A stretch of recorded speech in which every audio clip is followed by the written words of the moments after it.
Have you ever had someone you love look you straight in the eye and tell you that everything you've worked for, everything you've built, everything you are, amounts to nothing? Have you ever felt the ground disappear beneath your feet when the person who was supposed to believe in you most decides you're simply not enough? I'm talking about that moment when your own family member takes your deepest insecurities and uses them as weapons against you, in front of everyone who matters. To you. That moment happened to me at what should have been one of the most beautiful celebrations of our family's life. It happened when my sister looked at me, surrounded by wedding guests in designer dresses and perfectly styled hair, and called me exactly what I'd always feared I was: a failure. But here's what she didn't count on. She didn't count on my 11-year-old son, Tyler, standing nearby with his hand-me-down shirt and his fierce, protective heart. She didn't count on a child having more courage than every adult in that tent. And she definitely didn't count on how one boy's unshakable belief in his mother could change everything in a matter of minutes. Before we jump back in, tell us where you're tuning in from, and if this story touches you, make sure you're subscribed because tomorrow I've saved something extra special for you. My name is Rachel Martinez, and I need to tell you about the day my world fell apart and then somehow rebuilt itself into something stronger than I ever imagined possible. I'm 35 years old, and if you saw me walking down the street, you probably wouldn't think twice about me. Average height, brown hair that I rarely have time to style properly, scrubs more often than not because that's what happens when you work as a registered nurse at Springfield General Hospital. I drive a 10-year-old Honda Civic with a crack in the windshield that I keep meaning to fix, and I live in a 2-bedroom apartment on Maple Street with my son Tyler, who just turned 11 last month. I know what you're thinking already. You're probably wondering where Tyler's father is, why I'm a single mom, why I don't have the picture-perfect life that everyone seems to expect these days. Trust me, I've asked myself those questions plenty of times, usually at 3 a.m. when I'm lying awake, calculating whether I can afford Tyler's soccer cleats and still make rent on time. Tyler's father, Marcus, left when Tyler was 3 years old. One day he was there, complaining about dirty dishes and diaper changes, and the next day, I came home from my nursing clinical rotations to find a note on the kitchen counter and an empty closet. He said he wasn't ready to be a father, wasn't ready for the responsibility, needed to find himself. That was 8 years ago, and the only thing he's found since then is a new girlfriend in California who posts pictures of their weekend trips to wine country while Tyler still asks why Daddy doesn't call on his birthday. But Tyler and I, we've built something beautiful together in our small apartment. We have movie nights on Friday where we make popcorn and argue about whether to watch Marvel movies or nature documentaries. Tyler always wins because he's mastered the art of the puppy dog eyes, and I'm a complete pushover when it comes to that kid. We have a tiny balcony where we grow tomatoes in coffee cans, and Tyler has named every single plant. There's Big Bob, Little Joe, and Princess Sparkles, who is apparently the queen of the tomato garden, according to Tyler's very detailed explanations. Our apartment might not be much, but it's ours. Tyler has his own room with glow-in-the-dark stars on the ceiling that we put up together when he was 7 and going through his astronaut phase. I have a small bedroom with a window that looks out over the neighbor's oak tree, and when the light hits it just right in the morning, it's actually quite beautiful. We share one bathroom, which means I've become an expert at negotiating shower time with someone who thinks personal hygiene is optional and would live in the same Pokemon t-shirt forever if I let him. Working as a nurse means I see humanity at its most vulnerable every single day. I hold hands with scared patients before surgery. I celebrate with families when their loved ones recover against all odds. And sometimes I sit with people in their final moments when there's no one else to be there. It's exhausting work, both physically and emotionally, but I can't imagine doing anything else. There's something sacred about being trusted with people's pain and fear, about being the person they call when they need help in the middle of the night. My shifts are usually 12 hours long, which means Tyler spends a lot of time with Mrs. Chen, our elderly neighbor who has become like a grandmother to him. She teaches him Mandarin words and makes him dumplings. and in return, he helps her with her grocery shopping and reads her the newspaper when her arthritis makes it difficult to hold. It's not conventional childcare, but it works for us, and Tyler has learned more about kindness and respect from Mrs. Chen than most kids learn from years of structured activities. I know my life doesn't look impressive from the outside. I know that when people ask what I do and I say I'm a nurse, some of them nod politely and then change the subject, like being a nurse is somehow less important than other careers. I know that when I show up to school events in my scrubs because I came straight from work, some of the other mothers whisper about the single mom who can't even dress appropriately for her child's activities. But here's what they don't see. They don't see that I've never missed one of Tyler's soccer games, even when it meant switching shifts with colleagues and losing overtime pay. They don't see that I've read him a bedtime story every single night, since he could sit up on his own, even when I was so exhausted I could barely keep my eyes open.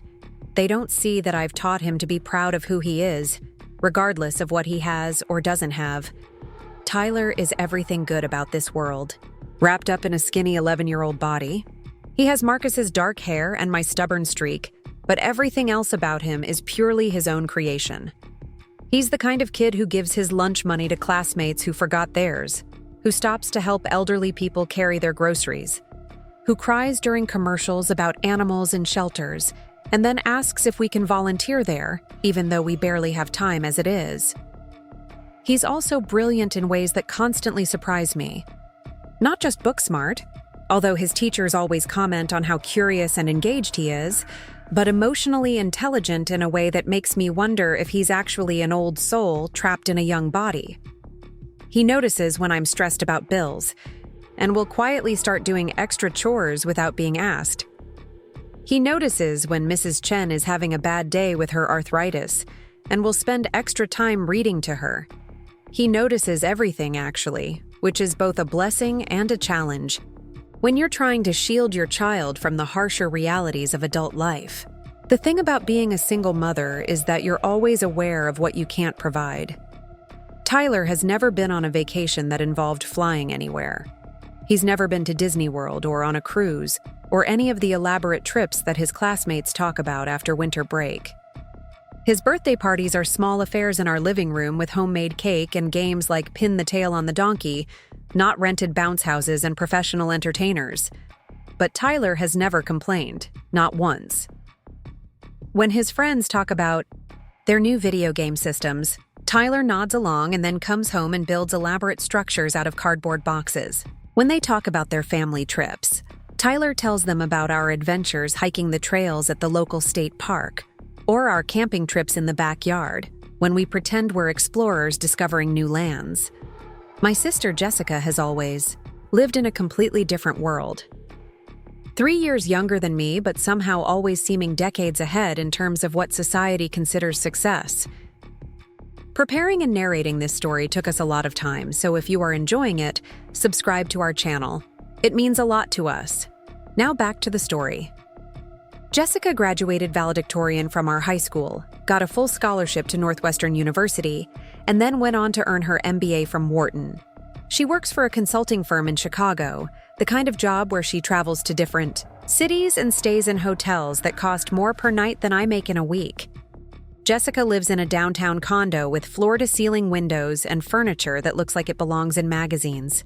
She drives a BMW that she replaces every 3 years, wears clothes that I couldn't afford even if I saved for months, and dates men who work in finance and wear expensive watches. Her social media is a carefully curated collection of restaurant meals that cost more than my grocery budget, vacation photos from places I can't even pronounce, and professional photos of herself looking effortlessly elegant. Growing up, Jessica and I were close despite our different personalities. I was the dreamer, always reading books and making up stories, while Jessica was the achiever, always working toward the next goal, the next accomplishment. Our parents were proud of both of us, but it was clear that Jessica's achievements were the kind that got talked about at family gatherings and church functions. Academic awards, scholarship offers, internship opportunities at prestigious companies. When I struggled with reading in elementary school and had to repeat second grade, Jessica was already reading chapter books and winning spelling bees. When I finally figured out that I learned differently and found strategies that worked for me, Jessica was being inducted into the National Honor Society. It wasn't that our parents loved her more, but it was clear which daughter's successes were easier to brag about. The divergence between our paths became even more pronounced in our 20s. While Jessica was climbing corporate ladders and networking at industry events, I was working my way through nursing school while waitressing at night and trying to figure out how to be a young mother. While she was getting promoted and buying her first condo, I was learning how to change diapers with one hand while studying for pharmacology exams with the other. Jessica tried to be supportive in her own way. She would send Tyler expensive gifts for his birthday and Christmas, toys that were probably too advanced for his age, but came from the kind of stores that wrap everything in beautiful paper and elaborate bows. She would visit occasionally, usually, when she was in town for work, and would take us out to restaurants that made me feel underdressed and Tyler uncomfortable because he couldn't pronounce anything on the menu. But there was always an undercurrent of judgment in these interactions. Jessica would look around our apartment with barely concealed concern, asking questions about our neighborhood safety and whether I was really happy living like this. She would comment on Tyler's secondhand clothes in a way that she probably thought was helpful, offering to take him shopping for a few nice things that inevitably cost more than my monthly clothing budget. The worst part was that Jessica's criticism wasn't malicious. She genuinely believed she was helping, genuinely thought that if she could just point out everything that was wrong with my life, I would somehow find a way to fix it. She couldn't. Understand that I wasn't looking to be fixed, that Tyler and I had built something meaningful and beautiful, even if it didn't look like success from the outside. When Jessica announced her engagement to David, an investment banker she'd met through work, I was genuinely happy for her. David seemed like a good man, polite and accomplished, the kind of person who would give Jessica the stable, successful life she'd always wanted. Their engagement was everything you'd expect from Jessica, perfectly planned, beautifully photographed, and announced with the kind of ring that probably cost more than I make in 6 months. The wedding planning process revealed just how different our worlds had become. Jessica approached her wedding like a corporate project, with spreadsheets and timelines and vendor meetings that sounded more like business negotiations than celebrations. She hired a wedding planner who specialized in high-end events, chose a venue that required a minimum expenditure that exceeded my annual salary, and sent save the dates that looked like they belonged in a luxury magazine. Tyler was excited about Aunt Jessica's wedding from the moment she announced it. He spent weeks asking questions about what he should wear, whether he would get to dance with the bride, if there would be cake, all the things that matter to an 11-year-old boy who had never been to a fancy wedding before. He drew pictures of Jessica in her wedding dress and made her a card with his careful handwriting that said, "Congratulations, Aunt Jessica. I love you," with hearts and stars decorating the borders. I tried to manage Tyler's expectations without dampening his enthusiasm. I explained that this would be a very formal adult event, that he would need to use his best manners and stay close to me throughout the celebration. I bought him a dress shirt and tie from the discount store and spent an evening teaching him how to tie it properly, watching him practice in the mirror with the serious concentration he applied to everything important in his life. What I didn't prepare Tyler for, what I couldn't have prepared him for, was discovering that sometimes the people who are supposed to love you unconditionally are the same people who can hurt you most deeply. I didn't prepare him for learning. That family doesn't always mean belonging. That love doesn't always mean acceptance. The morning of Jessica's wedding dawned bright and clear, the kind of perfect June day that seems designed for outdoor celebrations. Tyler woke up early, too excited to sleep, and spent extra time getting ready, carefully combing his hair and making sure his shirt was tucked in properly. He practiced walking in his dress shoes, which were slightly too big because I'd bought them with room to grow, and kept asking if he looked appropriate for such an important occasion. I watched my son prepare for what he believed would be a celebration of our family, a day when he would get to see his aunt marry the man she loved, surrounded by all the people who cared about them. His innocence and excitement made my heart swell with love and break with anxiety at the same time, because I knew that Tyler's pure expectations might not match the reality of Jessica's carefully controlled event. As we drove toward the Riverside Country Club, Tyler pressed his face against the window, pointing out all the wedding decorations and flowers that marked our route to the venue. He clutched the gift he'd bought for Jessica and David with his allowance money, a small picture frame engraved with "Best Aunt and Uncle Ever" that he'd chosen himself after visiting 3 different stores to find something perfect. I should have known then that this day would test everything I'd taught Tyler about family, love, and belonging. I should have prepared myself for the possibility that my sister's idea of perfection might not include room for the imperfect reality of Tyler and me. But in that moment, driving toward what I hoped would be a joyful celebration, I was simply a mother taking her son to his aunt's wedding, believing that love would be enough to bridge whatever differences existed between Jessica's world and ours. The Riverside Country Club looked like something out of a fairy tale as we pulled up the winding stone driveway. Towering oak trees lined the path, their branches creating a natural canopy that filtered the morning sunlight into dancing patterns on the pavement. The main building was an elegant colonial structure with white columns and wraparound porches that overlooked perfectly manicured gardens. Everything about the place whispered money and exclusivity, from the valet attendants in crisp uniforms to the discreet security cameras positioned at every entrance. Tyler pressed his nose against the car window, his breath fogging the glass as he took in the spectacle. Guests were already arriving, stepping out of luxury vehicles in designer outfits that probably cost more than my monthly salary. The women wore flowing dresses in muted pastels, their hair professionally styled, and their jewelry catching the light with every movement. The men were equally polished, in tailored suits and Italian leather shoes that had never seen a scuff. Mark. I felt my stomach tighten as I compared our modest appearance to the elegance surrounding us. My dress was a navy blue number I'd found on clearance at Marshall's, paired with shoes I'd owned for 3 years, and a small purse that Tyler had given me for Christmas 2 years ago. It was clean and appropriate, but it was clearly not from the same economic stratosphere as everything else at this event. Tyler, however, was completely unbothered by any of these social calculations. He straightened his tie one more time, grabbed his carefully wrapped gift, and bounded out of the car with the enthusiasm of someone who belonged anywhere he chose to be. His confidence was both inspiring and heartbreaking, because I knew that not everyone would see him the way I did, as a remarkable boy whose worth had nothing to do with the price tags on his clothes. The entrance hall of the country club was breathtaking, with marble floors that reflected the light from crystal chandeliers hanging overhead. Fresh flower arrangements the size of small trees flanked the doorways, filling the air with the scent of roses and lilies. A string quartet played softly in one corner, their music creating an atmosphere of refined sophistication that made me feel like I was walking through a movie set rather than attending my sister's wedding. Jessica had spared no expense on this celebration, and it showed in every detail. The guest book table was draped in ivory silk and adorned with more flowers than most people see in a lifetime.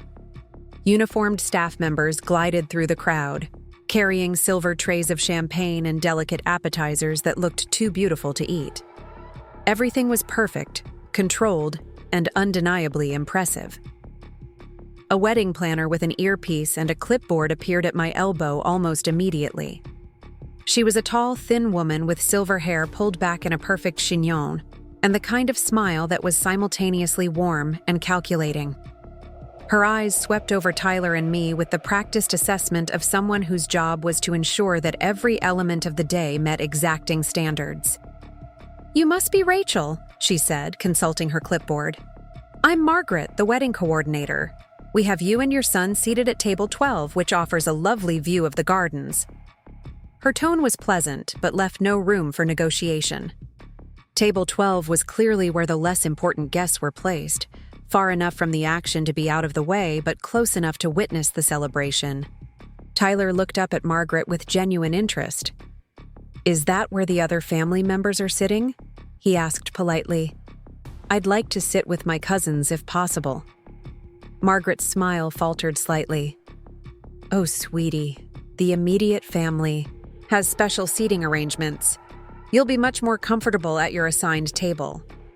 She patted Tyler's shoulder in a way that was meant to be reassuring but came across as dismissive.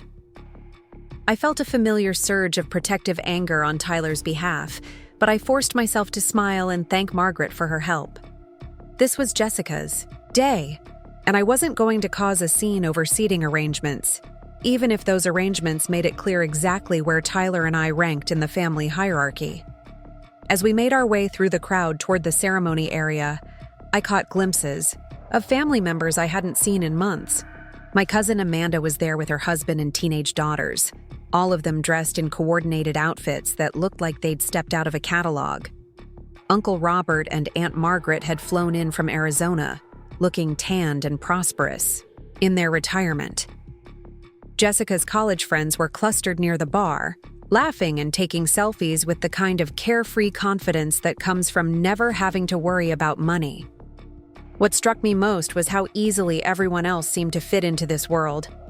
They moved through the elegant spaces with the comfort of people who belonged in country clubs and five-star hotels. They chatted about vacation homes and business, deals and private schools with the casual familiarity of shared experiences. I realized that somewhere along the way, while I was focused on building a life with Tyler, the rest of my family had moved into an economic bracket that made my world seem small and inadequate by comparison. Tyler, oblivious to these social undercurrents, was fascinated by everything around him. He studied the architecture of the building, counted the number of flowers in each arrangement, and asked thoughtful questions about how wedding ceremonies worked. His curiosity and wonder reminded me why I loved him so much, but it also made me acutely aware of how different his childhood was from that of the other children at this event.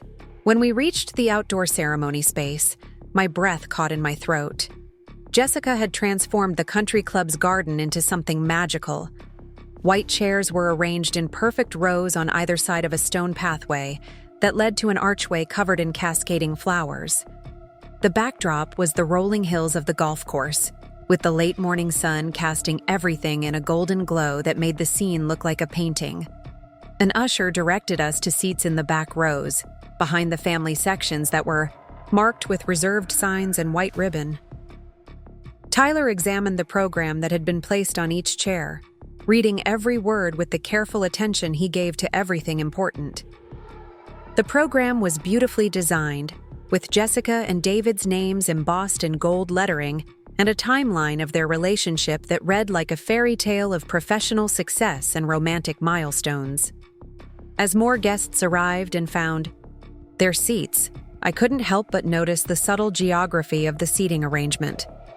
The front rows were filled with people whose names I recognized from Jessica's stories about work colleagues and business connections. Behind them sat extended family members, arranged in what seemed to be order of importance or frequency of contact with the bride and groom. Tyler and I were in the section with Jessica's college acquaintances and David's distant relatives, people who were important enough to invite, but not important enough to prioritize. The ceremony itself was everything Jessica had dreamed of. She looked absolutely stunning in a designer gown that fit her like it had been painted on, her dark hair styled in an elaborate updo that showcased diamond earrings that caught the light with every movement. David waited for her at the altar, with obvious joy and admiration, and when they exchanged vows, their love was evident to everyone watching. Tyler was captivated by the entire spectacle. He whispered questions about the different elements of the ceremony, wanted to know why the bridesmaids all wore the same color dress, and was particularly interested in the significance of the ring exchange. His genuine fascination with the ritual of marriage was touching, especially considering that he'd never seen a wedding before and had no father figure in his life to explain these traditions. During the recessional, as Jessica and David walked back down the aisle as husband and wife, Jessica's eyes swept over the crowd of well-wishers. When her gaze landed on Tyler and me, she smiled and waved, but it was the kind of acknowledgement you give to acquaintances rather than immediate family. Tyler waved back enthusiastically, his face glowing with pride for his aunt's happiness, completely unaware that her greeting was perfunctory rather than heartfelt. The cocktail hour that followed the ceremony was held on the club's terrace, where guests mingled over premium drinks and gourmet appetizers, while a jazz trio provided background music. The view was spectacular, overlooking the 18th hole of the golf course and the distant mountains beyond. Everything was designed to impress, and it succeeded brilliantly. Tyler and I found ourselves somewhat adrift in this social gathering. The other guests seemed to know each other, or at least move in similar circles, discussing mutual acquaintances and shared experiences that created an instant sense of connection. Tyler tried gamely to join conversations, introducing himself politely to anyone who would listen, but most adults were too focused on their own networking and socializing to pay much attention to an 11-year-old boy. I watched my son navigate this challenging social terrain with a mixture of pride and heartbreak. He was so earnest in his attempts to connect with people, so genuinely interested in learning about their lives and sharing his own thoughts. But he was clearly out of his element in this sophisticated crowd. When one of David's business associates asked Tyler what school he attended, and then lost interest when Tyler mentioned his public elementary school, I saw a flicker of confusion cross my son's face. The professional photographer moved through the crowd like a choreographer, positioning groups for candid shots and formal portraits. I noticed that Tyler and I were consistently excluded from these photo opportunities, not through any obvious slight, but through the natural flow of how the photographer prioritized his subjects. Family groups were called together for pictures, but somehow Tyler and I never quite made it into the frame. College friends gathered for reunion shots, work colleagues posed for company photos, and through it all, Tyler and I remained on the periphery, observers rather than participants. At one point, Tyler tugged on my sleeve and pointed toward the photographer. "Mom, shouldn't we be in some of the family pictures?" he asked with genuine curiosity. "Aunt Jessica is family, right?" I felt my throat tighten as I struggled to find an answer that would protect Tyler's feelings while acknowledging the reality of our situation. "There are lots of different kinds of family pictures, sweetheart," I said carefully. "Right now, they're probably taking pictures of just the people who live in the same city or work together. We'll have our chance later." Tyler accepted this explanation with the trust that children place in their parents, but I could see him processing the information and trying to make sense of the social dynamics he was witnessing. His emotional intelligence meant that he picked up on subtleties that other children might miss, and I worried about what conclusions he was drawing about our place in this celebration. The transition from cocktail hour to dinner was seamlessly orchestrated by Margaret and her team of assistants. Guests were directed to find their assigned tables in the main dining room, which had been transformed into an elegant ballroom with round tables covered in white linens and centerpieces that rivaled professional floral arrangements. The lighting was perfectly calibrated to create a warm, romantic atmosphere, and the place settings looked like they belonged in a high-end restaurant. Table 12 was exactly where Margaret had promised it would be, offering a view of the gardens. Through large windows, but positioned far enough from the head table that we might as well have been in a different zip code. Our table mates were a mix of David's distant relatives and Jessica's former co-workers, polite people who made conversation about the weather and the beauty of the venue, but who clearly didn't know us well enough to sustain deeper discussions. Tyler examined his place setting with the careful attention of someone trying to decode an unfamiliar system. The array of silverware, multiple glasses, and intricately folded napkin presented a puzzle that he approached with scientific curiosity. When the first course arrived, he watched the other guests to see which fork to use, determined not to embarrass himself or me by making etiquette mistakes. The meal itself was exceptional, the kind of multi-course dinner that showcased the country club's culinary reputation. Each dish was beautifully presented and expertly prepared, but Tyler struggled with some of the more sophisticated flavors and unusual ingredients. He ate politely, trying everything that was placed in front of him, but I could see that he would have been much happier with the simple foods he was accustomed to. Throughout dinner, speeches were made by various members of the wedding party and family. David's father told funny stories about his son's childhood and academic achievements. Jessica's maid of honor shared memories of their college friendship and professional successes. Uncle Robert offered a toast that praised Jessica's intelligence and ambition, painting her as a role model for young women everywhere. Each speech reinforced the narrative of Jessica and David as a power couple whose union represented the merger of two successful, accomplished families. The stories shared were about achievements and milestones, about careers launched and goals accomplished, about a life lived at the highest levels of professional and social success. There was nothing wrong with celebrating these accomplishments, but listening to speech after speech about achievement and status made me increasingly aware of how my own life story would sound in this context. Tyler listened to each speech with rapt attention, clapping enthusiastically after every toast and comment.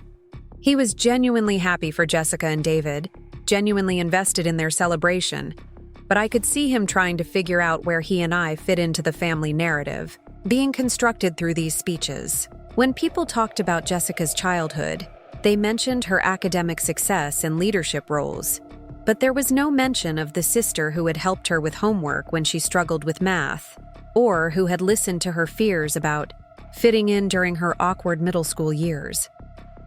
As the evening progressed and the wine flowed more freely, conversations became more animated and personal. I found myself listening to discussions about real estate values and private school applications, about European vacations and investment strategies, about a world that was completely foreign to my daily experience. The other guests weren't trying to exclude me, but their casual assumptions about shared experiences and financial resources made it clear that we came from very different economic realities. Tyler, meanwhile, had struck up a conversation with David's 8-year-old nephew, Marcus, who was seated at a nearby table with his parents.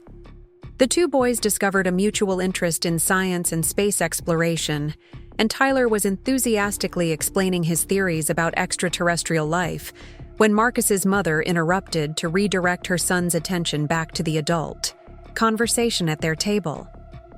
"Marcus, sweetie, let the other little boy eat his dinner," she said with a polite smile that didn't reach her eyes. "You can play with your school friends when we get home." The dismissal was subtle but unmistakable, and I watched Tyler's face fall as he realized that his new friend was being pulled away from their conversation. Marcus looked confused and disappointed, but he obediently turned back to his parents, leaving Tyler to sit quietly with his half-finished dessert and his thoughts. It was in moments like these that I felt the full weight of the class differences that separated us from the rest of the wedding guests. Tyler wasn't just being excluded from conversations and photographs. He was being systematically marginalized by people who saw him as somehow less worthy of attention and consideration.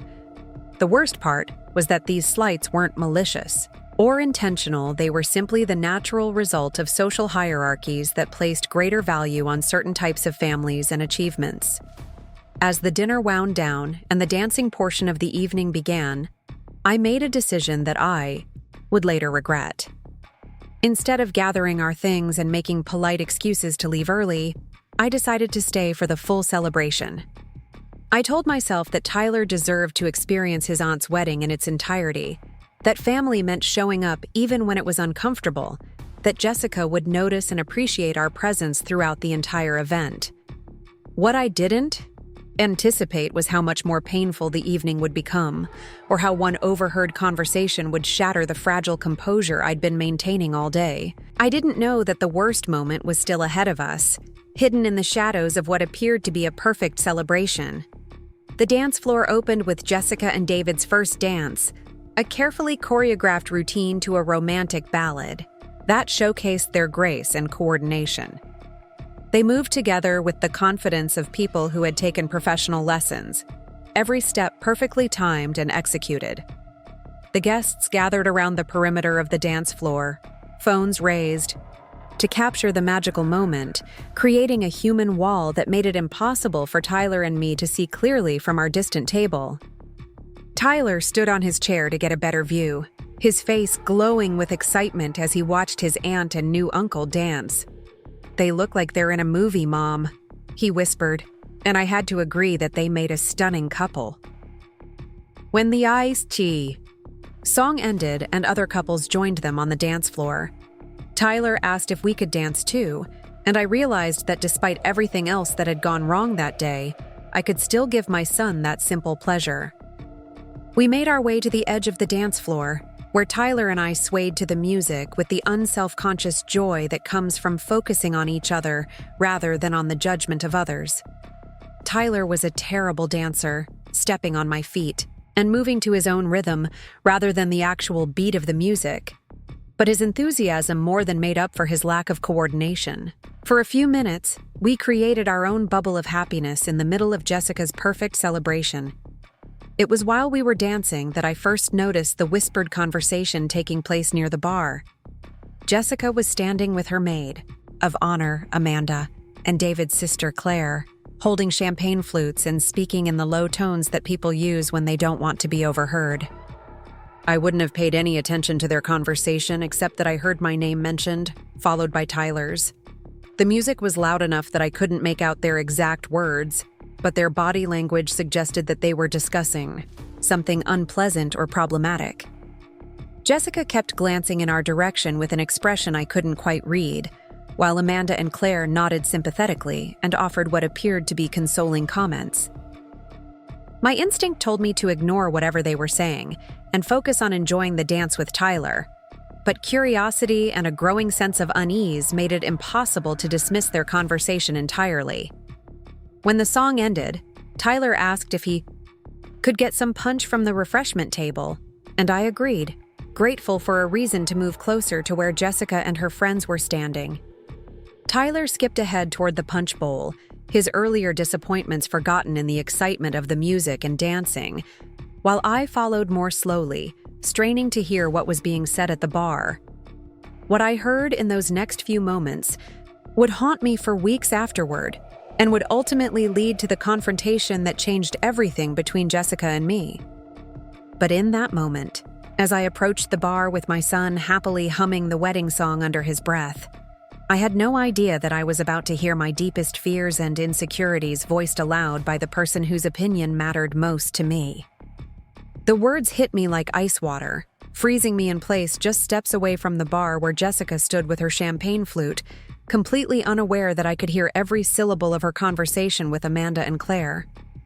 "I just wish Rachel would try harder, you know?" Jessica was saying, her voice carrying the exasperated tone of someone who had been holding back criticism for too long. "I mean, look at her. She's 35 years old and still living like she's fresh out of college. That tiny apartment, that ancient car, wearing the same dress to every special occasion because she can't afford anything new." Amanda nodded sympathetically, swirling her champagne. "It must be so hard for you, watching your sister struggle like that, especially when Tyler is getting older and probably starting to notice that they don't have what other families have. That's exactly what I'm worried about," Jessica continued, and I could see her glancing toward Tyler, who was carefully ladling punch into a crystal cup, completely oblivious to the conversation taking place just a few feet away. Tyler is a sweet kid, but he's going to start asking questions about why they live so differently from everyone else. Why his mom works such long hours for so little money. Why they can't afford the things his friends have. Claire, David's sister, leaned in closer. "Has Rachel ever considered going back to school? Getting a degree that might lead to better opportunities?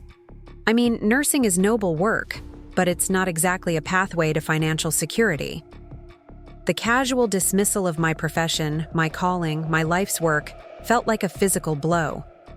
These women who had never held a dying person's hand or worked a 16-hour shift to save someone's life were reducing my career to a financial calculation, as if the only value of work was measured in salary figures and prestige. "I've tried to help," Jessica said, and there was genuine frustration in her voice. I've offered to connect her with people in my network, suggested she consider getting her bachelor's degree so she could move into hospital administration or healthcare management. But Rachel seems content to just drift along in this mediocre existence. Mediocre existence. The phrase hit me harder than any insult could have, because it revealed how fundamentally Jessica misunderstood the life Tyler and I had built together. She saw mediocrity where I saw meaning, limitation where I saw choice, failure where I saw success, measured in different terms than the ones she valued. Maybe she's afraid of change, Amanda suggested. Some people get comfortable with struggle because it's familiar, even if it's not ideal. Or maybe she's just not ambitious enough to want more, Claire added. Some people are content with lower expectations for their lives. I wanted to interrupt, to defend myself, to explain that my choices weren't born from fear or lack of ambition, but from different priorities and values. I wanted to tell them about the elderly patient who squeezed my hand during her final moments last week, thanking me for treating her with dignity when her own family couldn't be bothered to visit. I wanted to explain how Tyler and I had created traditions and memories that had nothing to do with money, but everything to do with love and connection. But before I could find my voice, Jessica continued with the words that would shatter my heart completely. "The truth is," she said, lowering her voice but not quite enough, "I'm embarrassed. I know that sounds terrible, but when my colleagues ask about my family, I don't know what to say about Rachel. How do I explain that my sister is a 35-year-old single mother who still lives paycheck to paycheck? That she's raising her son in a 2-bedroom apartment with secondhand furniture and can't even afford to buy him name-brand clothes?" The word embarrassed reverberated through my consciousness like a gunshot.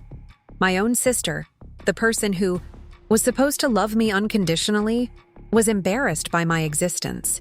Not disappointed, not concerned, but embarrassed, as if my life choices were a reflection on her reputation and social standing. "I invited them today because they're family," Jessica continued. "But honestly, I was hoping they might see how other people live and be inspired to want more for themselves. Instead, Tyler keeps asking innocent questions that highlight how out of place they are here, and Rachel just seems overwhelmed by everything." Amanda made a sympathetic noise. "Family obligations can be so complicated. You want to be supportive, but you can't force someone to improve their situation if they're not willing to put in the effort." "Exactly," Jessica agreed. "I love Rachel, I really do. But she's made her choices. She chose to get pregnant young, chose to stay with a man who obviously wasn't committed, chose a career that has limited earning potential. At some point, you have to take responsibility for the consequences of your decisions." The casual cruelty of reducing my life to a series of poor choices was breathtaking. Jessica had transformed my relationship with Marcus from a young love that ended in heartbreak to evidence of bad judgment. She had reduced my career as a nurse to a financial miscalculation rather than a calling to serve others. She had turned Tyler, my beautiful, brilliant son, into a consequence rather than a blessing. "What really bothers me," Jessica said, and I could hear the building frustration in her voice, "is that she could change things if she wanted to. She's smart enough, capable enough. But she seems to have accepted this limited version of success, and now Tyler is going to grow up thinking, that's normal." Claire nodded knowingly. "Children learn what they live. If Tyler grows up seeing struggle as normal, he might not push himself to achieve more." "That's what keeps me up at night," Jessica said.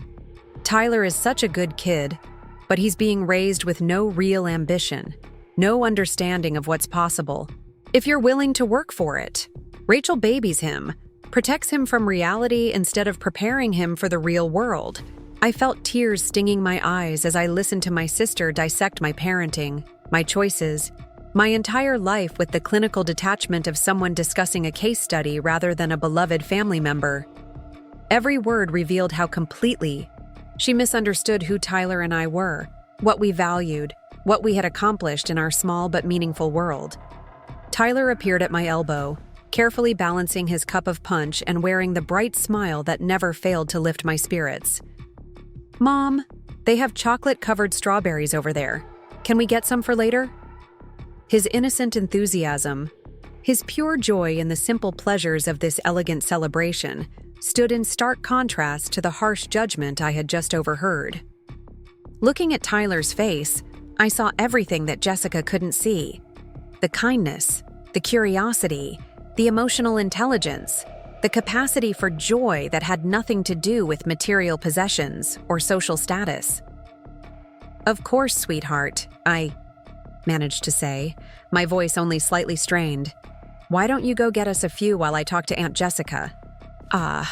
Tyler bounded off toward the dessert table with the energy of someone who found magic in chocolate-covered fruit, leaving me to decide whether to confront Jessica about what I had overheard or pretend that my heart wasn't breaking into 1,000 pieces. The decision was made for me when Jessica turned and saw me standing just close enough to have heard at least part of her conversation. Her face flushed with embarrassment, and I watched her quickly calculate how much I might have overheard and how much damage control might be necessary. "Rachel," she said with forced brightness, "I didn't see you there. Tyler looks like he's having a wonderful time." Amanda and Claire suddenly found reasons to excuse themselves, melting away from the conversation with the practiced ease of people who recognized an awkward family moment and wanted no part of it. Jessica was left standing alone with her champagne and her mortification, facing the sister she had just finished dissecting for the entertainment of her friends. "How much did you hear?" she asked quietly, abandoning any pretense that her conversation had been innocent. "Enough," I replied, my voice steadier than I felt. "Enough to know that you're embarrassed by Tyler and me. Enough to know that you think my life is a series of poor choices and failed ambitions. Enough to understand that you invited us here hoping we would see how inadequate our existence is compared to all this." Jessica's face crumpled with guilt and frustration. "Rachel, that's not... I didn't mean it the way it sounded. I was just venting to friends about my concerns for you and Tyler." "Concerns?" I repeated, feeling anger starting to burn through the hurt. "You were embarrassed, Jessica. You said so yourself. You're embarrassed to tell your colleagues about your sister who works as a nurse and lives in an apartment and raises her son without a man to validate her choices." "I want more for you," Jessica said, and there was genuine emotion in her voice now. "I want you to have security, opportunities, a future that isn't limited by financial constraints. Is that so wrong?" "What's wrong?" I said, my voice rising, slightly before I caught myself and glanced around to make sure we weren't creating a scene. "Is that you assume my life is limited because it doesn't look like yours. What's wrong is that you think Tyler is being damaged by growing up with a mother who prioritizes love and service over money and status." Jessica shook her head impatiently. "I'm not saying money is everything, but it opens doors. It provides opportunities. It gives children choices that they don't have when they grow up in situations like Tyler's."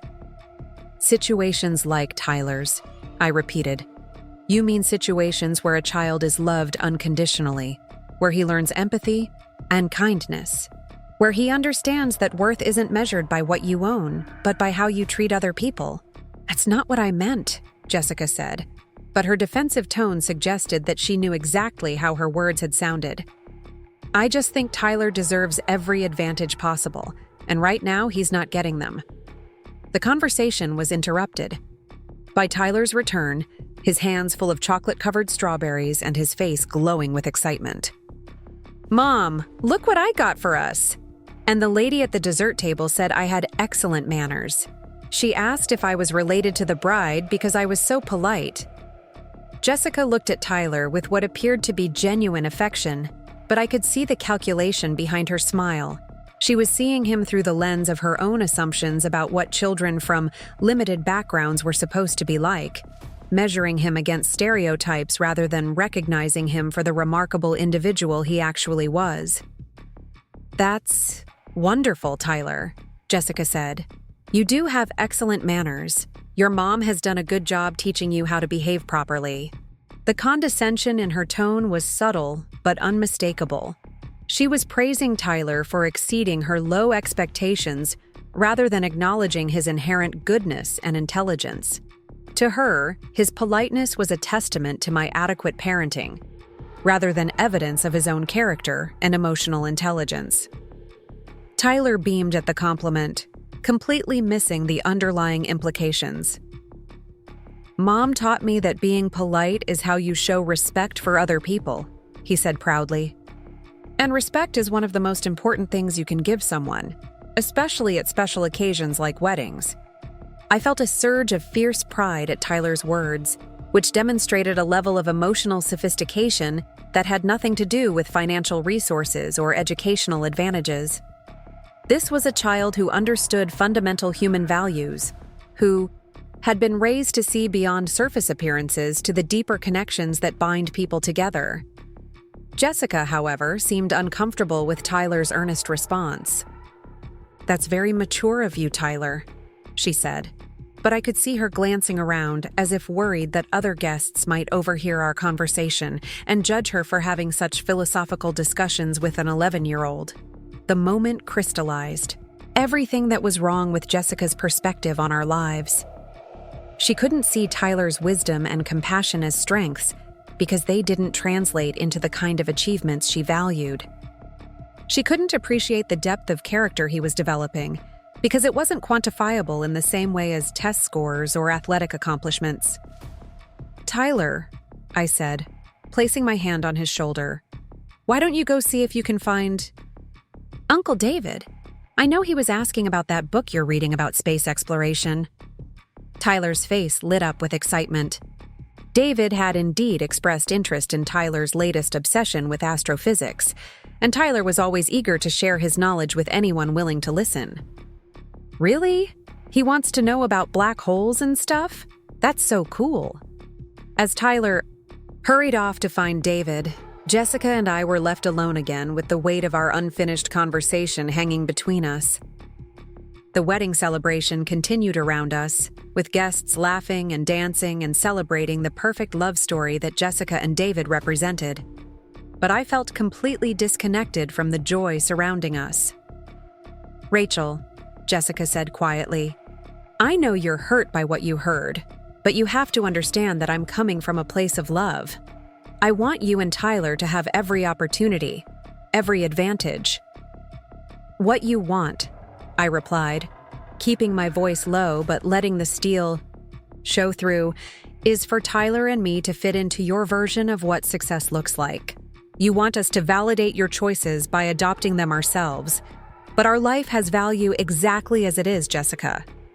Tyler is thriving not despite our circumstances, but because of the values and priorities that created them." Jessica looked genuinely confused by my response, as if the idea that someone might choose a different definition of success was incomprehensible to her. "But don't you want more for Tyler? Don't you want him to have opportunities that you didn't have?" "I want Tyler to grow up knowing that his worth isn't dependent on external validation," I said. "I want him to understand that happiness comes from meaningful relationships and purposeful work, not from accumulating possessions or impressing other people. I want him to be proud of who he is rather than ashamed of what he doesn't have." The conversation was approaching a breaking point, and I could see that Jessica was becoming frustrated with my refusal to accept her perspective on our situation.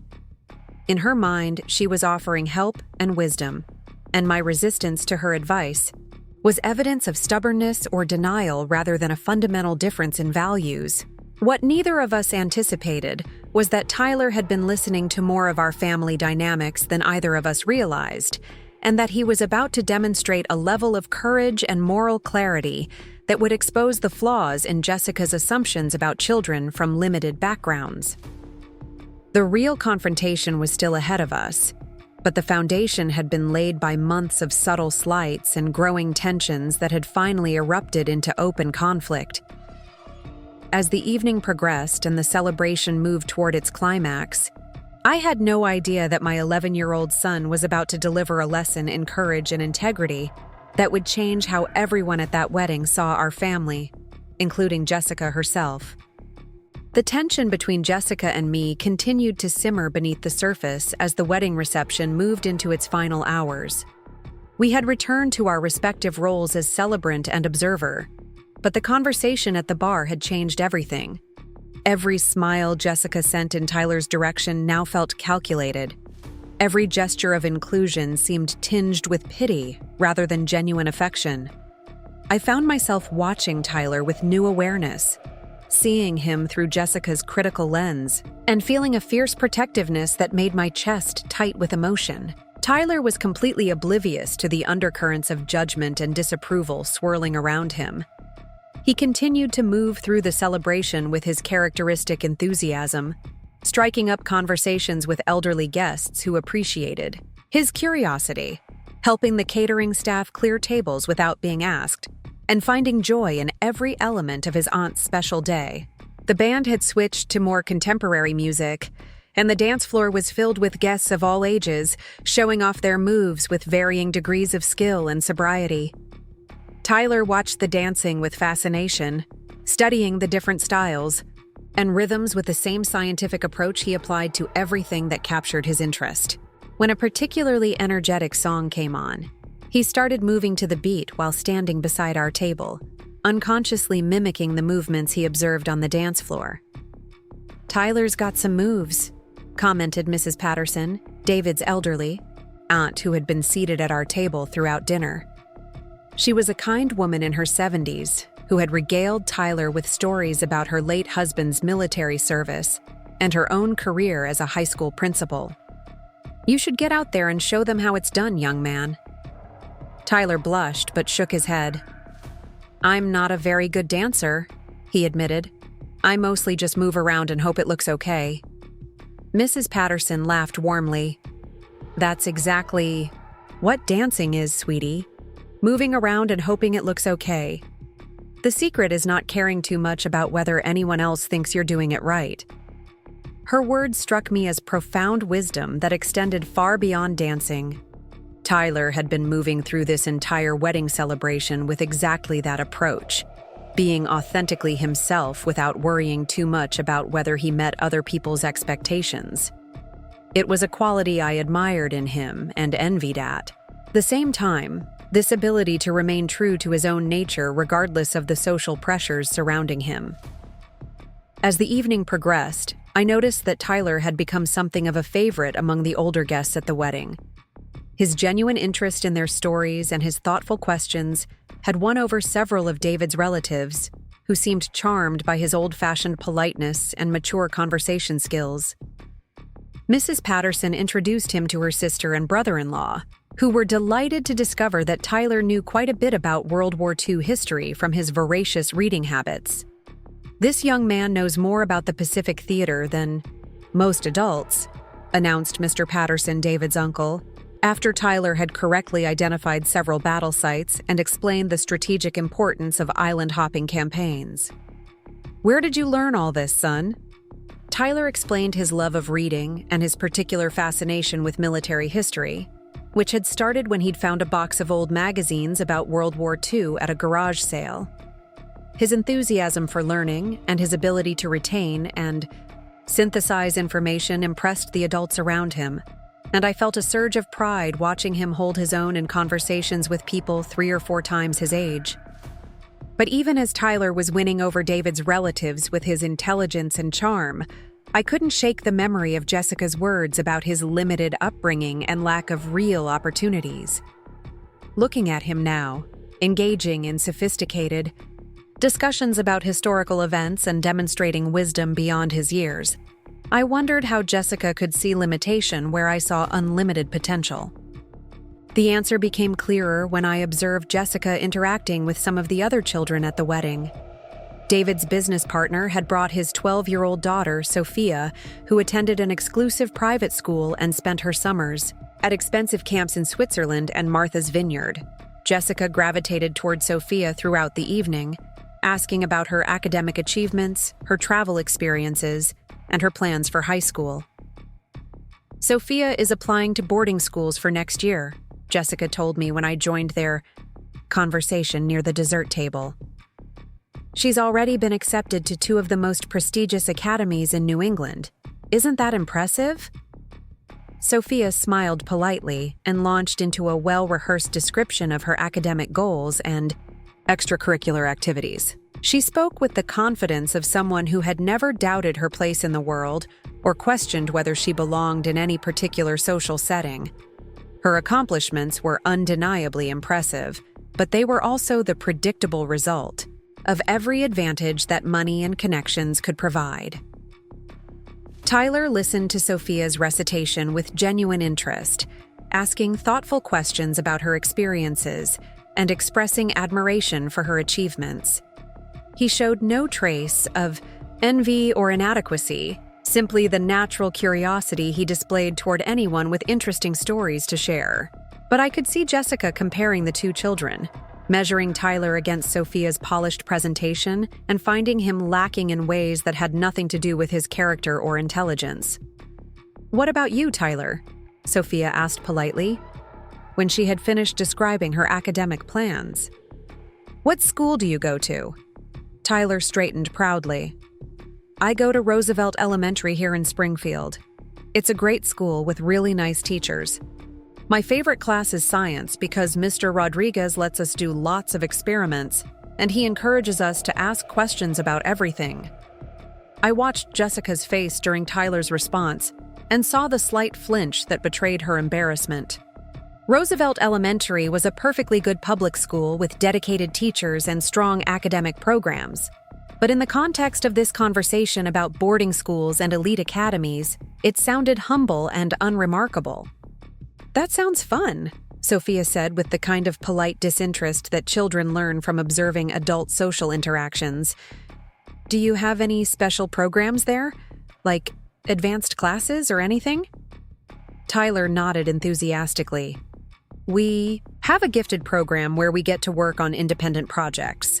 This year, I'm researching renewable energy sources because I want to understand how we can take better care of the environment. And our school has a really good library where I can borrow books about any subject I'm interested in." His genuine excitement about learning and his sophisticated understanding of environmental issues should have impressed anyone listening. But I could see that Jessica was focused on the surface details rather than the substance of what Tyler was sharing. She heard gifted program at a public school rather than intellectually curious child pursuing advanced research. She heard school library rather than voracious reader with diverse interests. The conversation was interrupted when the band announced that they would be playing their final songs of the evening. Jessica and David took the dance floor for one last dance as husband and wife, and guests gathered around to watch them move together with the easy grace of people completely comfortable in their own skin and their place in the world. Tyler watched the dance with rapt attention, his face glowing with happiness for his aunt's obvious joy. "They look so happy, Mom," he whispered to me. "I hope I find someone who makes me that happy when I grow up." His innocent comment about future love and partnership reminded me that despite all the sophisticated conversations and mature insights he had displayed throughout the evening, Tyler was still a child with a child's pure heart and simple dreams. He wasn't calculating the financial benefits of marriage or considering the social advantages of marrying within a particular economic class. He was simply watching two people who loved each other and hoping to experience that same kind of connection someday. As the final dance ended and guests began gathering their belongings and saying their goodbyes, I realized that the evening was concluding without the dramatic confrontation I had been dreading since overhearing Jessica's conversation at the bar. Perhaps we could simply collect Tyler's gift and our things, make polite farewells, and drive home with our dignity intact. But Tyler had other plans that he had been formulating throughout the evening as he observed the social dynamics around him with his characteristic attention to detail and emotional intelligence. The moment that would change everything began when Jessica and David gathered their families for final photographs near the entrance of the country club.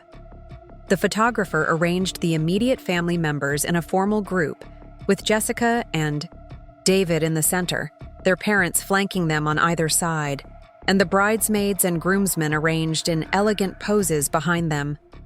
Tyler and I stood off to the side with the other guests, watching the photo session with polite interest. I had long since given up any expectation of being included in the family portraits, having learned throughout the day that our definition of family didn't match Jessica's more exclusive interpretation. But Tyler, who had been processing the events of the day with his usual careful consideration, suddenly stepped forward from our position among the observers. "Excuse me," he said to the photographer, his young voice carrying clearly in the quiet, evening air. "I think there might be some family members missing from the picture." The photographer looked confused, glancing around the assembled group to make sure he hadn't overlooked anyone important. Jessica's face flushed with embarrassment as she realized what Tyler was suggesting, and I felt my stomach drop as I understood that my son was about to create exactly the kind of scene I had been trying to avoid all day. "Tyler," I said quietly, reaching for his hand to draw him back into the crowd of observers. "The photographer knows who needs to be in the pictures." But Tyler gently pulled away from my grasp, his determination evident in the set of his shoulders and the steady way he met the photographer's questioning gaze. "My mom and I are family too," he said simply. "Aunt Jessica is my mom's sister, which makes us immediate family. I was wondering why we weren't invited to be in any of the family pictures today." The innocent directness of his question created a moment of profound silence. Guests who had been chatting and gathering their belongings stopped to listen. Jessica stood frozen in her position at the center of the formal arrangement, her face cycling through embarrassment, frustration, and something that might have been shame. David, to his credit, immediately understood the situation and stepped forward with genuine warmth in his voice. "Tyler's absolutely right," he said, extending his hand toward us. "Rachel, Tyler, please join us for the family photo. I can't believe we've been taking pictures all evening without including you." Jessica's smile was tight and forced as she nodded agreement, but I could see the calculation behind her eyes as she tried to figure out how to handle Tyler's public challenge to the family hierarchy she had established for the day. The photographer quickly rearranged the group to include Tyler and me, but the spontaneous nature of our inclusion made it clear that we were an afterthought rather than an integral part of the family portrait. Tyler beamed with satisfaction as he took his place in the family group, completely oblivious to the tension his intervention had created. To him, the solution had been simple and obvious. We were family. Family belonged in family pictures, and therefore, we should be included. The complex social calculations that had led to our exclusion were incomprehensible to his straightforward understanding of how families should work. As the photographer snapped several shots of the newly configured family group, I felt a mixture of pride and anxiety about Tyler's bold action. On one hand, I was impressed by his courage in standing up for our rightful place in the family. On the other hand, I worried about the consequences of forcing Jessica to acknowledge us in such a public way. The photo session concluded with polite smiles and awkward small talk, but I could see that Tyler's intervention had shifted something fundamental in the evening's dynamic. Guests who had barely noticed us throughout the celebration were now looking at us with new interest, perhaps wondering about the family politics that had led to such an obvious oversight. As we prepared to leave the country club, Tyler carefully retrieved the gift he had brought for Jessica and David from our table. The small wrapped package looked modest compared to the elaborate presents that other guests had brought, but Tyler carried it with the same pride he had shown all evening. "Aunt Jessica," he called out as Jessica and David stood near the entrance, accepting final congratulations from departing guests. "I have something for you and Uncle David." Jessica turned toward us with a smile that was more genuine than any she had given us all day, perhaps recognizing that Tyler's gift-giving represented another moment that required gracious handling in front of the remaining guests. Tyler presented the wrapped package with a small bow, his face glowing with the pleasure of giving. "I picked this out myself," he said proudly, I wanted to get you something that would help you remember today and all the family who loves you." Jessica unwrapped the gift carefully, revealing the small picture frame that Tyler had chosen so thoughtfully weeks earlier. The engraving read, "Best Aunt and Uncle Ever," in simple script, and the frame was sized to hold a wedding photo or other special memory from their celebration. For a moment, Jessica's carefully maintained composure cracked, and I saw genuine emotion cross her face as she read the inscription and understood the thought Tyler had put into his gift. Here was a child who had been marginalized and excluded throughout the day, who had overheard himself described as a burden and limitation, still expressing love and admiration for the aunt who had hurt him. "Tyler, this is beautiful," Jessica said, and her voice was thick with emotion. "Thank you so much. We'll treasure it always." David knelt down to Tyler's level, examining the frame with appropriate appreciation. "This is perfect, Tyler. We'll put our favorite wedding photo in here and display it in our home so we can think of you every time we see it." Tyler's face lit up with joy at their positive response to his gift. The simple pleasure he took in, their approval and gratitude reminded me again of his pure heart and generous spirit, qualities that had nothing to do with financial resources or social status. But even as Jessica and David expressed their appreciation for Tyler's gift, I could see that the underlying tensions of the day remained unresolved. Tyler's public challenge to our exclusion from family photos had forced Jessica to acknowledge us in front of her guests, but it hadn't changed her fundamental perspective on our place in her life. As we walked toward the parking lot, Tyler chattered excitedly about all the highlights of his evening: the dancing, the conversations with David's relatives, the delicious food, the beautiful flowers, the happiness on Jessica's face as she celebrated with David. To Tyler, the wedding had been a magical experience filled with family love and celebration, exactly what he had hoped it would be. I listened to his enthusiastic recap while struggling with my own conflicted emotions about the day. On one level, I was grateful that Tyler had been able to find joy and meaning in the celebration, despite the subtle slights and exclusions we had experienced. His resilience and positive attitude were testament to the values we had cultivated together and the strong foundation of our relationship.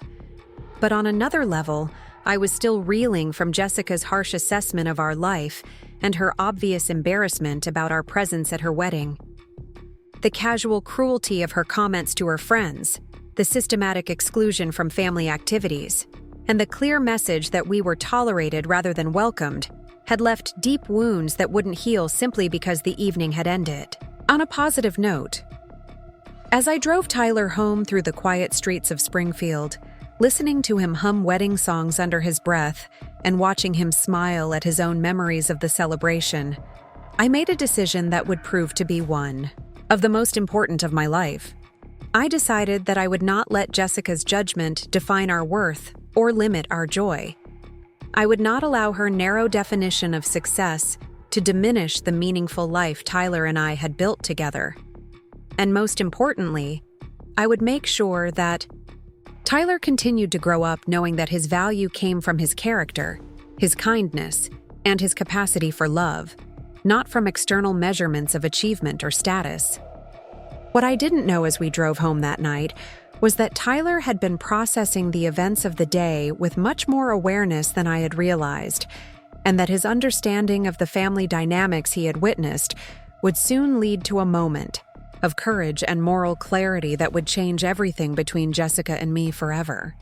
The real confrontation was still ahead of us, and it would come not from my anger or hurt feelings, but from Tyler's unshakable belief in the importance of family loyalty and his refusal to accept injustice, even when that injustice was directed at him and the person he loved most in the world.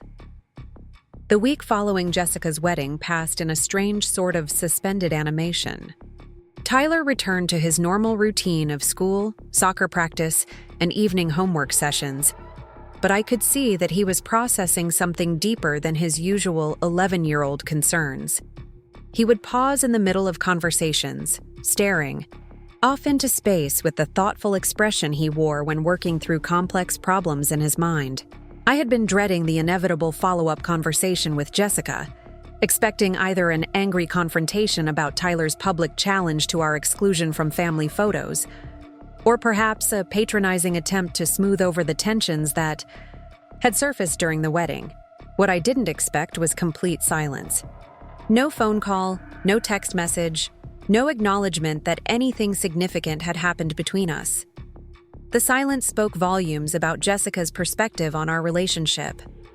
In her mind, the wedding had been a success, and any awkwardness or hurt feelings were secondary concerns that would fade with time. She had managed the situation as she managed everything else in her life, with strategic thinking and damage control, and now she was moving on to other priorities. Tyler, however, was not moving on. I noticed him spending extra time on his homework assignments, working with unusual concentration on projects that normally would have taken him half the time to complete. When I asked about his increased focus on schoolwork, he gave me a response that revealed how much more he had understood about the wedding than I had realized. "Mom," he said, looking up from his science project about renewable energy sources, "do you think Aunt Jessica is right? That I need better opportunities to succeed in life?" The question caught me completely off guard. Throughout the wedding celebration, I had assumed that Tyler was oblivious to the subtle criticism and judgment directed toward our family. I had worked hard to shield him from the more painful aspects of our interaction with Jessica's social circle, but clearly his emotional intelligence had picked up on more than I had given him credit for. "What makes you ask that, sweetheart?" I said, sitting down beside him at our small kitchen table. Tyler set down his pencil and looked at me with the serious expression he wore when discussing matters of great importance. "I heard some things at the wedding. Not on purpose, but people don't always remember that kids are listening. And I've been thinking about what it means to have opportunities and whether we have enough of them." My heart sank as I realized that Tyler had probably overheard at least part of Jessica's conversation with her friends, or perhaps other comments throughout the evening that had made him question his own circumstances. I had hoped to protect him from adult judgments about our life, but clearly that protection had been incomplete. "Tell me what you heard, Tyler, and tell me what you've been thinking about." Tyler took a deep breath, organizing his thoughts with the careful consideration he applied to everything important. "I heard Aunt Jessica telling her friends that you made bad choices and that I'm growing up without proper opportunities. She said I might not understand what's possible if people work hard enough and that our life is limited compared to other families." The fact that Tyler could recite Jessica's criticism with such clarity meant that her words had hit him much harder than his cheerful demeanor at the wedding had suggested. I felt a surge of protective anger toward my sister for subjecting my child to adult judgments that he was too young to properly understand or defend against. "How did that make you feel, sweetheart?" Tyler considered the question seriously. "Confused mostly, because I don't feel like our life is limited or that you made bad choices. I feel like we have lots of opportunities, just different ones than Aunt Jessica's friends were talking about." His mature response impressed me, but I could see that Jessica's words had planted seeds of doubt that Tyler was now trying to process. "What kind of opportunities do you think we have?" Tyler's face brightened as he warmed to his theme. "Well, I get to read any book I want from the library, and Mrs. Chen teaches me about different cultures and languages. And you taught me how to cook, and how to take care of our plants, and how to be kind to people who are having hard times. At the hospital, I've learned about medicine and helping people, and you've shown me how important it is to have a job that makes a difference." He paused, then continued with growing confidence. "And I get to make decisions about what I want to learn and what interests me, instead of having everything planned out by other people. Like, Sophia at the wedding has to go to boarding school whether she wants to or not, but I get to choose what I want to study and how I want to spend my time."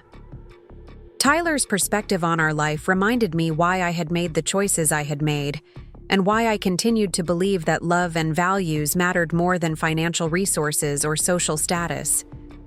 But I could also see that he was working hard to convince himself that Jessica's criticism was wrong, and that the effort required for that conviction suggested her words had affected him more than he wanted to admit. You know what I think, Tyler? I think there are many different ways to measure opportunities and success. Aunt Jessica measures them one way, and we measure them differently. Neither way is wrong, but they're not the same. Tyler nodded thoughtfully. Like how you can measure distance in miles or kilometers? Same thing, different measurements? Exactly like that. Aunt Jessica measures success in terms of money and prestige and social status. We measure it in terms of relationships and personal growth and making a positive difference in the world. Both measurements are valid, but they give you different answers about the same life. I thought our conversation had resolved Tyler's concerns about Jessica's criticism, but over the next few days, I noticed subtle changes in his behavior that suggested he was still processing the implications of what he had heard at the wedding. He spent more time on his homework, worked harder on his science project, and asked more questions about my job at the hospital and what kind of education was required to become a nurse. "Mom," he said one evening as I was helping him review his math homework, "how hard would it be for me to get into one of those fancy schools like Sophia goes to?" The question revealed that despite our conversation about different ways of measuring success, Tyler was still comparing himself to the children he had met at the wedding and wondering if he was somehow missing out on better opportunities. It would require excellent grades, which you already have, and it would be very expensive, which would be challenging for us, I said honestly. But more importantly, is that something you actually want? Or are you asking because you think you should want it? Tyler considered the question carefully. I'm not sure. I like my school and my teachers and my friends, but maybe I should want something more challenging or impressive. His uncertainty broke my heart because it revealed how deeply Jessica's criticism had affected his self-confidence. Tyler had always been secure in his own interests and abilities, but now he was questioning whether his contentment with our life was actually a limitation rather than a strength. Tyler, let me ask you something. When you think about your future, what makes you excited? What do you want to do with your life?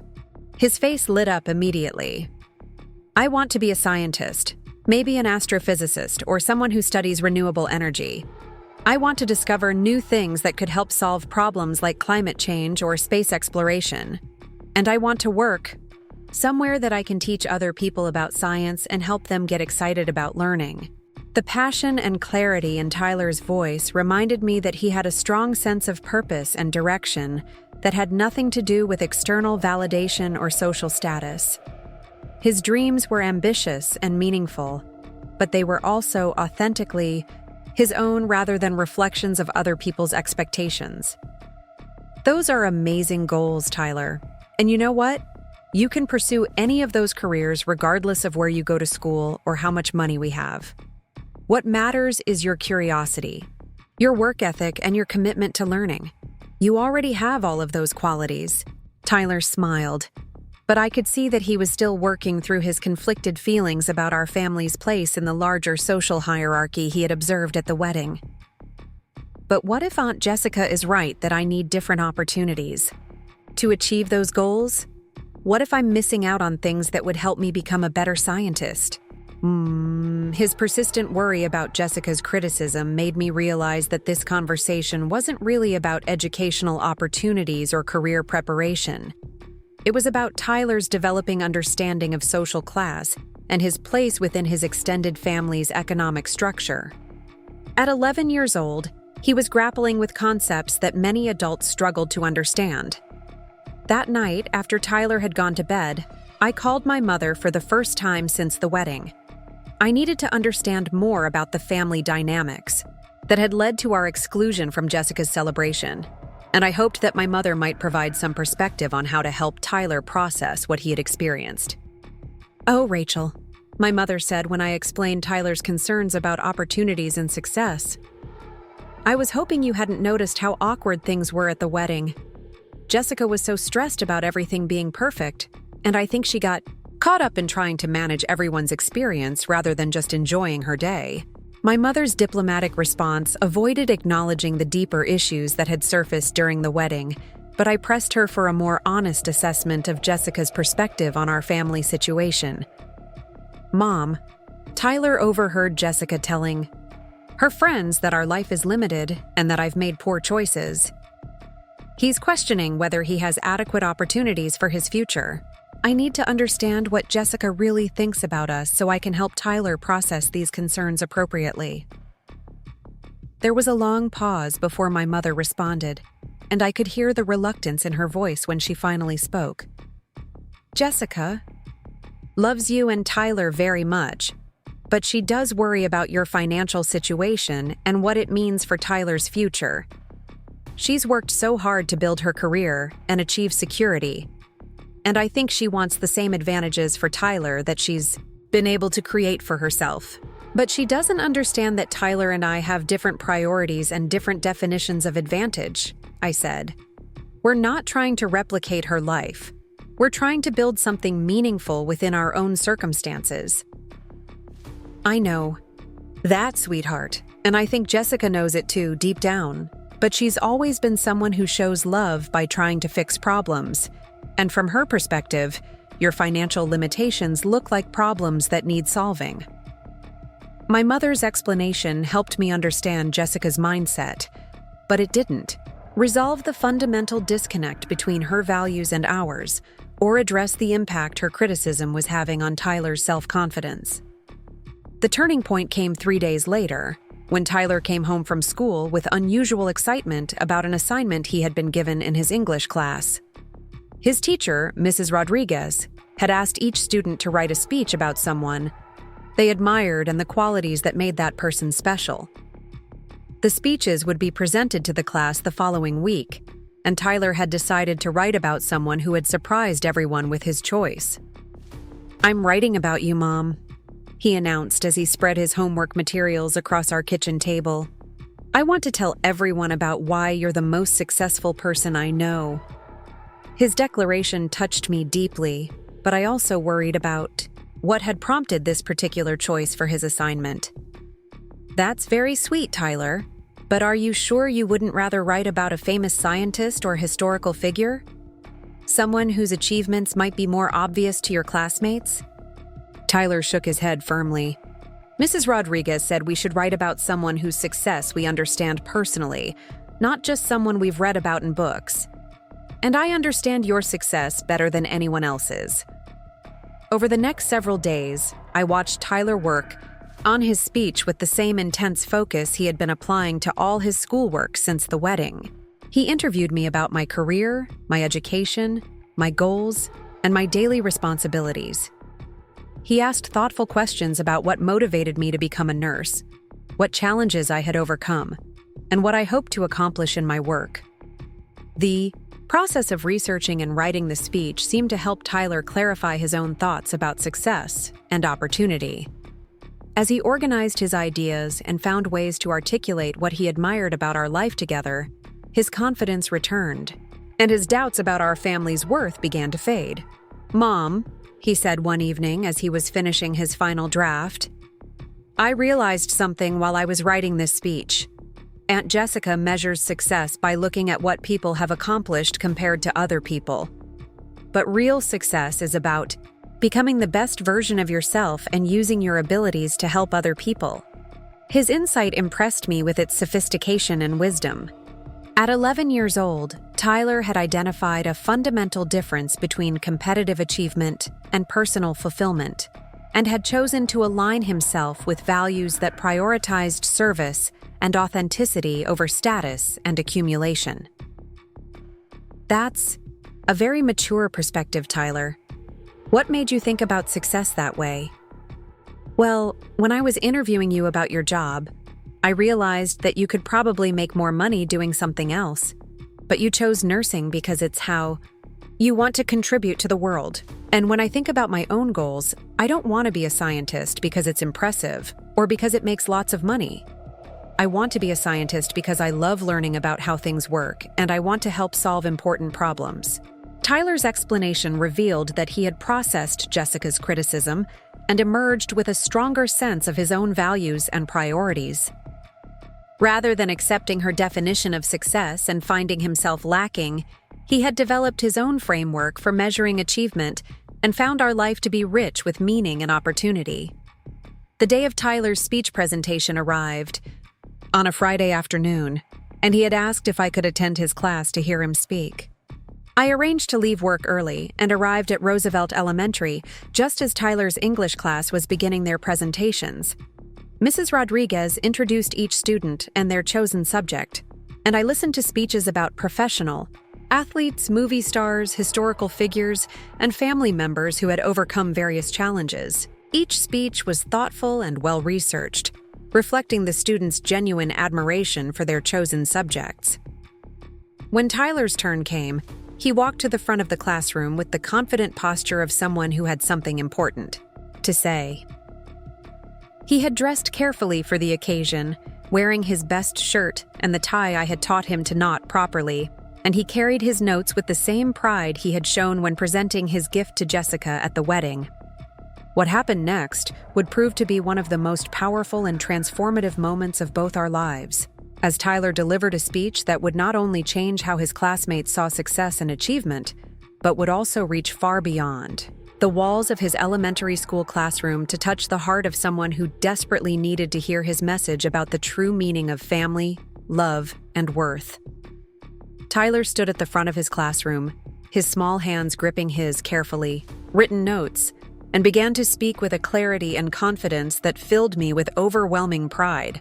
My speech is about my mom, Rachel Martinez, and why she's the most successful person I know, he began, his voice strong and clear. Most people think success means having lots of money or a big house or an important job title. But I've learned that real success is about the difference you make in other people's lives and the kind of person you choose to be when nobody is watching. I felt tears prick my eyes as Tyler continued, his words revealing not just his admiration for me, but his deep understanding of values that couldn't be measured in financial terms. My mom works as a nurse at Springfield General Hospital, which means she takes care of people when they're scared and sick and need someone to help them feel better. She works 12-hour shifts, which means she's on her feet almost all day, helping patients and their families through some of the hardest moments of their lives. Tyler paused to look at his notes, then continued with growing confidence. But being a nurse isn't just my mom's job, it's who she is. When our neighbor, Mrs. Chen, had a heart attack last year, my mom knew exactly what to do to help her until the ambulance came. When Mrs. Patterson upstairs fell and broke her hip, my mom checked on her every day and helped coordinate her care until she was back on her feet. I watched Tyler's classmates listening with genuine attention, their faces reflecting their growing understanding of what he was trying to convey about the nature of meaningful work and service to others. Some people might think we don't have very much because we live in a small apartment and drive an old car and shop for clothes at discount stores, Tyler continued, his voice growing stronger with each word. But I think we have everything that matters. We have each other, we have books and music and laughter, we have neighbors who care about us and a community where we belong. Mrs. Rodriguez was nodding approvingly as Tyler spoke, clearly impressed by the thoughtfulness of his presentation and the maturity of his perspective on success and achievement. My mom taught me that success isn't about having more than other people or impressing anyone with what you own, Tyler said. Success is about using your talents to make the world a little bit better, about treating everyone with kindness and respect, about being proud of who you are and what you stand for. Tyler looked directly at me as he delivered the next portion of his speech, and I could see the love and determination in his young face. My mom could have chosen a career that made more money or gave her more prestige, but she chose nursing because it's how she wants to contribute to the world. She could have been bitter about my dad leaving us when I was little, but instead, she taught me that families are made by love and commitment, not by following traditional rules about what families should look like. The classroom was completely silent as Tyler reached the heart of his message, his words carrying a weight and wisdom that seemed impossible from someone so young. Recently, someone told my mom that she was a failure because she's a single mother who doesn't make much money and doesn't live in a fancy house. This person said that I was being raised without proper opportunities and that my mom had made bad choices that limited my future. I felt my breath catch as Tyler addressed Jessica's criticism directly, turning his speech into something much more powerful than a simple school assignment. "But I want to tell you why that person was wrong," Tyler continued, his voice gaining strength and conviction. "My mom isn't a failure. She's a hero. She saves people's lives at work, and then she comes home and helps me with my homework and listens to all my ideas about science and space exploration. She taught me how to cook and how to grow plants and how to treat people with respect, even when they're different from us." Tyler's classmates were leaning forward in their seats now, completely absorbed in his passionate defense of our life together. "The person who called my mom a failure thinks that success means having expensive things and impressing other people. But I've met people who have everything money can buy, and some of them were mean to children and ignored elderly people and only cared about themselves. My mom has taught me that real success is about character, not possessions." Mrs. Rodriguez was openly wiping tears from her eyes as Tyler continued his speech, his 11-year-old voice carrying the moral authority of someone who had witnessed both kindness and cruelty and chosen to align himself with compassion. "I want to be a scientist when I grow up, and some people think I can't achieve that goal because we don't have lots of money for expensive schools and private tutors.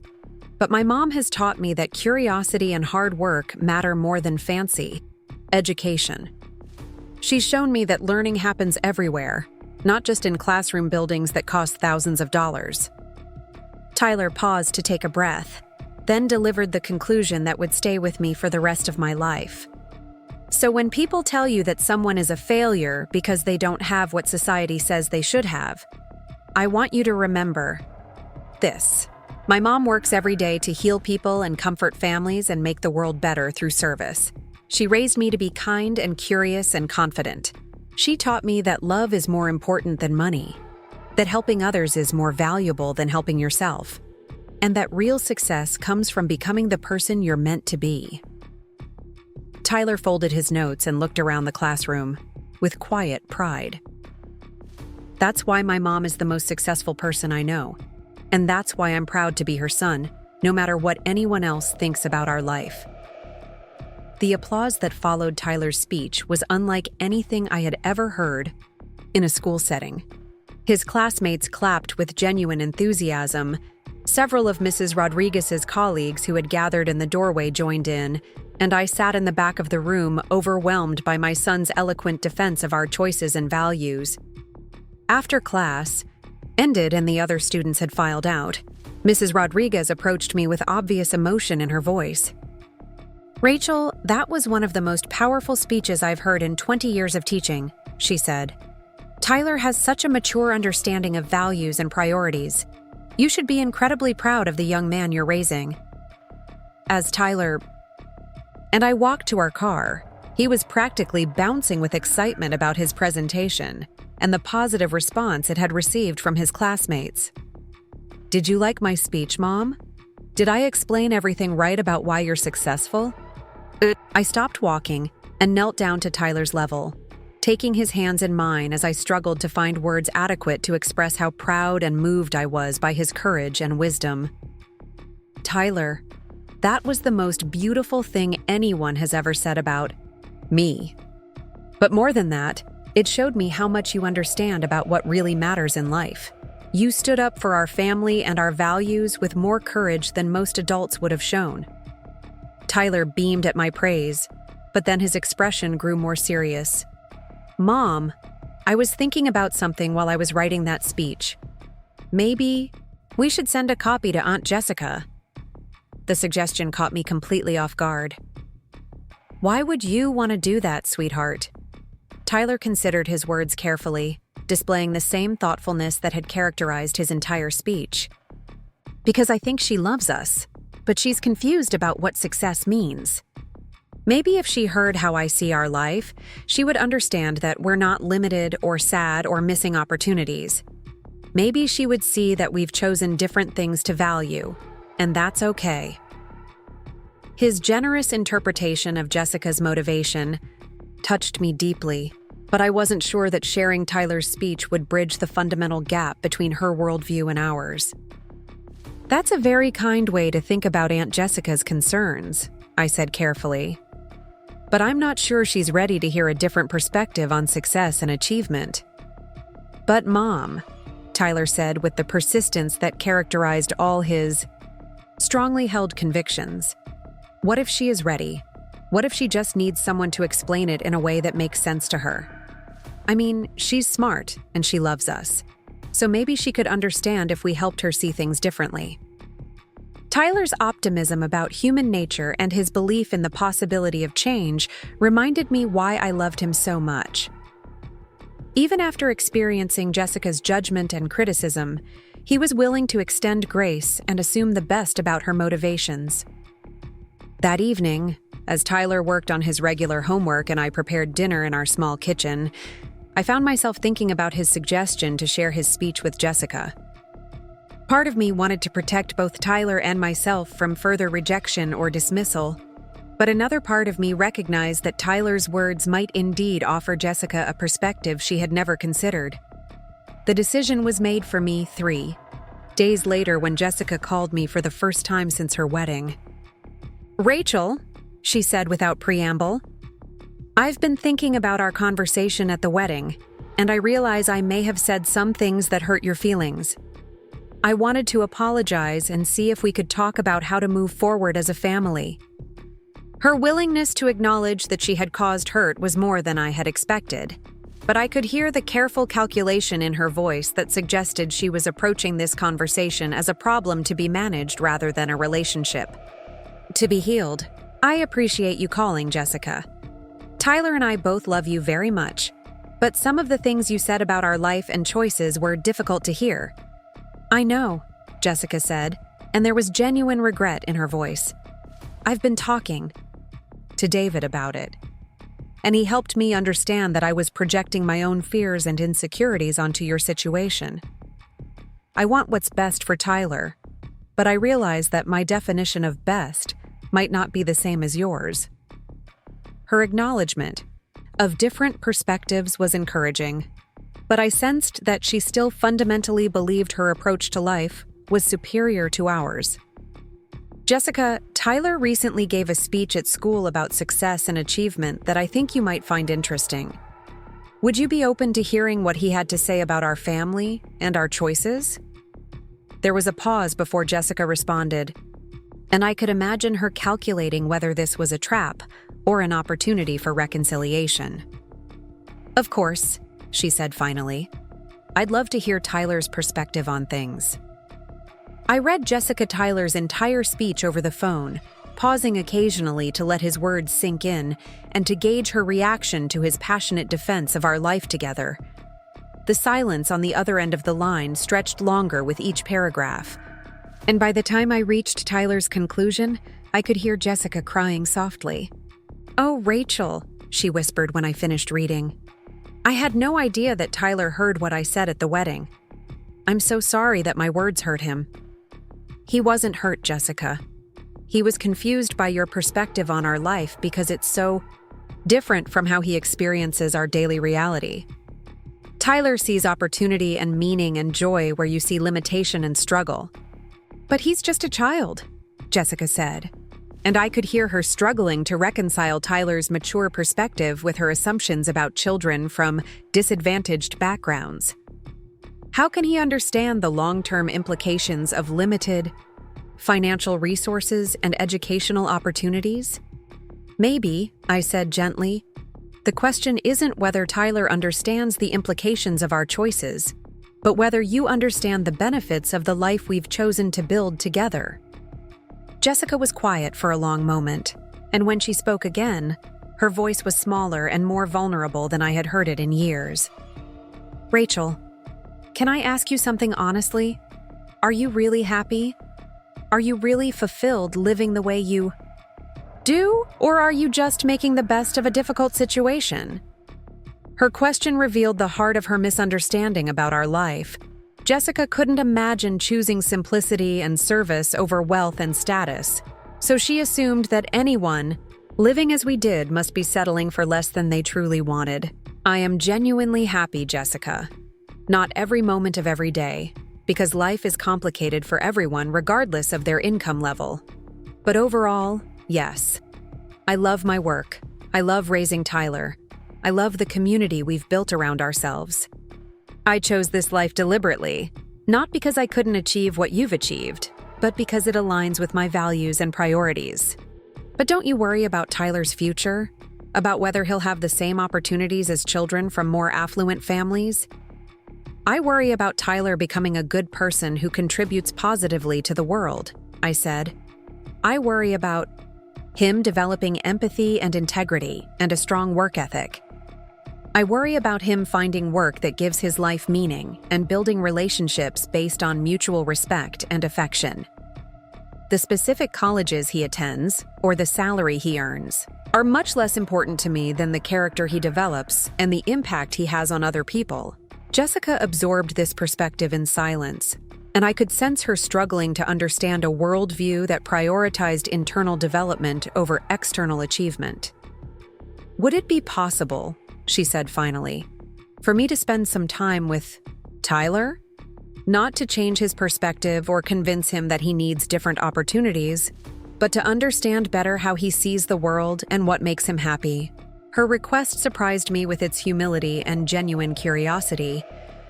Of course, Tyler would love to spend time with you.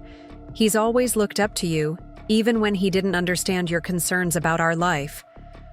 We arranged for Jessica to take Tyler to the Springfield Science Museum the following Saturday, an outing that would give them time to talk without the pressure of other family members or social obligations. Tyler was thrilled by the invitation and spent the week researching new exhibits and preparing questions about Jessica's work and travels. The morning of their museum visit, Tyler dressed carefully in his best clothes and brought along a notebook where he had written down discussion topics ranging from renewable energy to space exploration to Jessica's experiences living in Chicago. His enthusiasm about spending one-on-one time with his aunt was infectious, and I found myself hoping that this conversation would help Jessica see Tyler for the remarkable individual he truly was. When Jessica arrived to pick up Tyler, she looked nervous in a way I hadn't seen since we were children. She had dressed casually for the museum visit, and I noticed that she seemed to be making an effort to relate to Tyler on his level rather than maintaining the adult authority she usually projected. "Are you ready for a day of science and discovery?" she asked Tyler with genuine warmth. "I've been ready all week," Tyler replied, hugging his notebook to his chest. "I have so many questions about physics and chemistry and your job and what it's like to travel to different countries for work." As I watched them drive away together, I felt a mixture of hope and anxiety about what this conversation might reveal to both of them. Tyler would have the opportunity to share his perspectives and dreams with someone whose opinion mattered to him, while Jessica would get to see Tyler's intelligence and character without the filter of her preconceptions about children from working-class families. They returned 5 hours later, both of them talking excitedly about exhibits they had seen and conversations they had shared. Tyler bounded into our apartment with his notebook full of new information and his face glowing with the pleasure of having been taken seriously by an adult who respected his intelligence. "Mom, Aunt Jessica knows so much about business and economics, and she asked really good questions about my science projects. She wants to help me research renewable energy companies and maybe even arrange for me to talk to some scientists who work in that field." Jessica followed Tyler into our living room, and I could see that something fundamental had shifted in her understanding of our family dynamic. Her face showed a mixture of wonder and what might have been shame as she processed what she had learned during their day together. "Rachel," she said quietly, while Tyler went to his room to put away his notebook and museum souvenirs, "I owe you an enormous apology. I've been completely wrong about Tyler and about the life you've built together. What did you discover today? I asked, genuinely curious about what had changed her perspective so dramatically. Jessica sat down heavily on our second-hand sofa, running her hands through her hair as she struggled to find adequate words for what she wanted to express. Tyler is extraordinary, she said simply.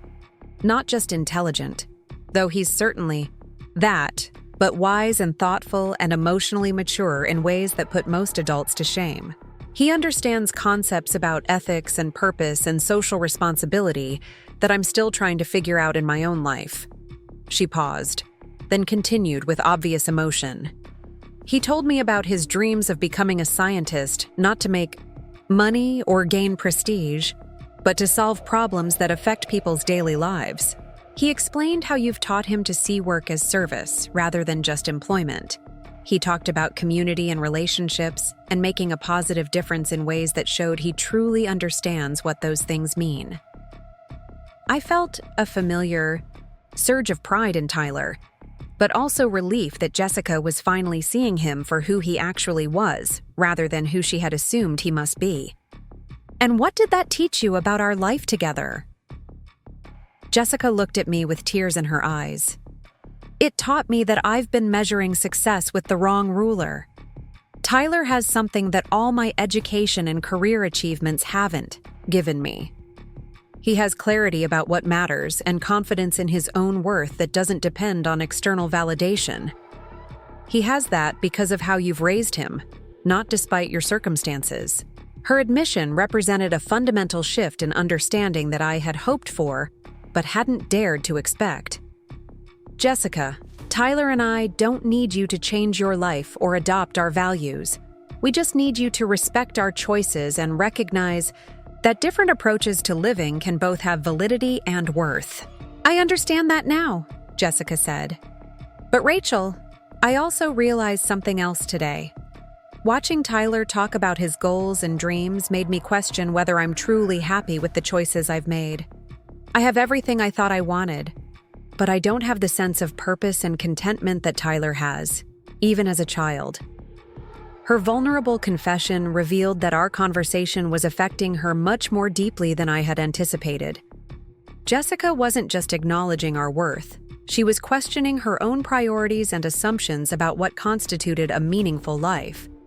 Tyler emerged from his bedroom and immediately inserted himself into our conversation with the directness that characterized all his important communications. "Aunt Jessica," he said, settling himself on the floor between our chairs. "I was thinking about something while I was putting away my museum stuff. You said today that you sometimes feel like your job doesn't make a real difference in people's lives. But I think you're wrong about that." Jessica looked surprised by Tyler's serious tone and gave him her full attention. "I think helping businesses run better and solve problems is really important work," Tyler continued. "But maybe the difference is in how you think about why you're doing it. Like, if you help companies become more efficient so they can create better products or treat their employees better, then you're making a difference in lots of people's lives." His insight about finding meaning within any type of work rather than changing careers entirely offered Jessica a path toward purpose that didn't require abandoning her existing achievements. "You're right, Tyler," Jessica said thoughtfully. "I've been focused on the financial and professional benefits of my work without thinking much about the broader impact it might have." "And," Tyler added with the enthusiasm that marked all his favorite topics, "you could use your business skills to help organizations that are working on problems like climate change or education or healthcare. You could volunteer with groups that need people who understand finance and management." His suggestion that Jessica could find purpose through service rather than career change demonstrated his sophisticated understanding of how different people might contribute to positive change according to their individual talents and circumstances. Jessica stared at Tyler with obvious amazement. "You know what, Tyler? That's the best career advice anyone has ever given me. I've been thinking that I needed to choose between financial success and meaningful work, but you're suggesting that I could use my business skills in service of causes that matter to me." "Exactly," Tyler said, beaming with satisfaction at having helped solve what he saw as a straightforward problem, like how Mom uses her medical skills to help patients, but also helps neighbors and teaches me about health and science. You could use your business skills in lots of different ways to help people. As I watched Jessica and Tyler continue their conversation about purpose and service and finding meaning within existing circumstances, I realized that something beautiful was happening. Tyler wasn't just defending our family's choices. He was helping Jessica discover new possibilities for her own life that honored both her achievements and her desire for deeper meaning. The conversation continued for another hour with Jessica, asking Tyler about his perspectives on everything from education to relationships to social responsibility. By the time she prepared to leave, it was clear that her understanding of our family had been completely transformed. "Rachel," she said as I walked her to the door, "I came here today thinking I might help Tyler understand why he should want more opportunities and advantages. Instead, Tyler helped me understand why I should want more purpose and connection in my own life." "That's Tyler," I said with a smile. "He has a gift for helping people see possibilities they hadn't considered." Jessica hugged me tightly, and for the first time since we were children, the embrace felt completely genuine and free of judgment or reservation. "I'm sorry it took me so long to understand what you've accomplished with Tyler and in your own life," she said. "I was so focused on what I thought you lacked that I couldn't see what you actually have." Over the following months, Jessica's relationship with Tyler and me underwent a complete transformation. She began visiting regularly, not to offer advice or express concern about our limitations, but to enjoy Tyler's company and learn from his perspectives on life and learning. She started volunteering with organizations that provided business, consulting to nonprofits, finding the sense of purpose that Tyler had suggested she might discover through service. Most importantly, Jessica began introducing Tyler and me to her friends and colleagues, not as examples of family members who needed help or improvement, but as people she admired and enjoyed spending time with. Her pride in Tyler's character and intelligence was obvious to everyone around her, and her respect for my choices and values was evident in how she spoke about our life together. The change in Jessica's perspective didn't erase the hurt that her earlier judgment had caused, but it created space for genuine healing and growth in our relationship. Tyler, with his characteristic generosity of spirit, never held her previous criticism against her, instead celebrating her willingness to see our family with new eyes and embrace different definitions of success and achievement. 6 months after the wedding that had nearly destroyed our relationship, Jessica called me with an announcement that perfectly captured how much her understanding of meaningful living had evolved. "Rachel," she said, her voice bright with excitement, "I wanted you and Tyler to be the first to know. David and I have decided to scale back our lifestyle and redirect some of our resources toward causes we care about. We're going to volunteer together with organizations that provide educational support to underserved communities, and we want Tyler to be involved in planning some of the programs." Her decision to use her advantages in service of others rather than simply accumulating more wealth and status represented the ultimate validation of the values Tyler and I had tried to live by. More than that, it showed that Tyler's passionate defense of our family's choices had influenced not just Jessica's understanding of our worth, but her vision of what her own life could become. As I hung up the phone and went to tell Tyler about Jessica's news, I reflected on how much our family relationships had healed and grown since that difficult wedding day. Tyler's courage in standing up for our values and his wisdom in helping Jessica see new possibilities for her own life had created something beautiful from what had begun as painful rejection and misunderstanding. Tyler was in his room working on a science project about solar energy when I shared Jessica's announcement with him. His face lit up with genuine happiness for his aunt's decision to align her resources with her values. "I'm so proud of Aunt Jessica," he said with characteristic earnestness. "It takes courage to change the way you think about success. especially when you've already achieved so much using different measurements. His generous assessment of Jessica's growth reminded me once again why I was so grateful to be Tyler's mother. This remarkable child had taught not just our family, but everyone who encountered him, that true success lay not in accumulating advantages or impressing others, but in becoming the kind of person who made the world better through character, compassion, and courage. Up next, you've got 2 more standout stories right on your screen. If this one hit the mark, you won't want to pass these up. Just click and check them out.